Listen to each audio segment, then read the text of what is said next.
नमस्कार, आपण पाहत आहात क्राईम अंकुश। जिल्हा परिषद व पंचायत समिती निवडणूक 2026च्या पार्श्वभूमीवर राज्य उत्पादन शुल्क विभाग यांनी सोलापूर शहर व जिल्हा परिसरात केलेल्या संयुक्त कारवाईत अवैध बनावट देशी विदेशी मद्य व गोवा राज्य निर्मित विदेशी मद्य, हातभट्टी दारू निर्मिती, विक्री, वाहतुकीवर केलेल्या धडक कारवाईत 52,19,102 रुपयांचा मुद्देमाल जप्त केला।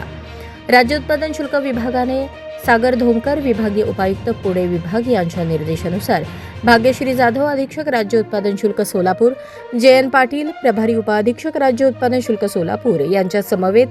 16 जानेवारी 2026 ते 28 जानेवारी 2026 या कालावधीत सोलापूर शहर व जिल्ह्यात केलेल्या अवैध हातभट्टी निर्मिती केंद्रांवर अवैध देशी विदेशी मद्य विक्री, अवैध हातभट्टी निर्मिती, विक्री आणि वाहतुकीवर केलेल्या धडक कारवाईत एकूण 83 गुन्हे नोंदवण्यात आले असून 84 जणांवर कारवाई करण्यात आली आहे। या कारवाईत 24,075 लिटर रसायन, 1,626 लिटर हातभट्टी दारू, 393 लिटर देशी मद्य, 189 लिटर बनावट देशी मद्य, 17,000 बनावट बुचे,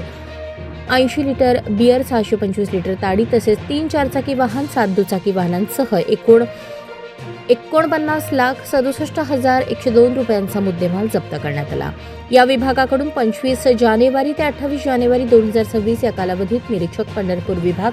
या विभागाने सांगोला तालुक्यातील निजामपूर येथे कारवाई करून 346 लिटर बनावट विदेशी मद्य तसेच बनावट बुचे, बनावट लेबले आदींसह एकूण 5,03,840 रुपयांचा मुद्देमाल जप्त करण्यात आला असून एका आरोपीस अटक करण्यात आली आहे। सोलापूर शहरातील जोनाविडी घरकुल परिसरात कारवाई करत अवैध परराज्यातील गोवा बनावटीचे 560 लिटर मद्य, एक दुचाकी वाहनासह एकूण 9,20,125 रुपयांचा मुद्देमाल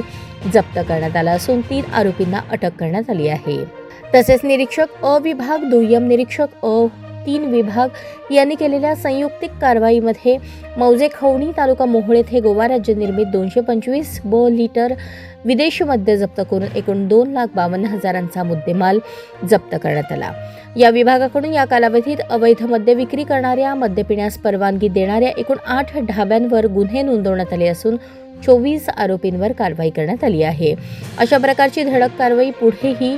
चालूच राहणार असून आचारसंहितेच्या पार्श्वभूमीवर विभागाकडून विशेष पथके नेमण्यात आली आहेत। अवैध मद्य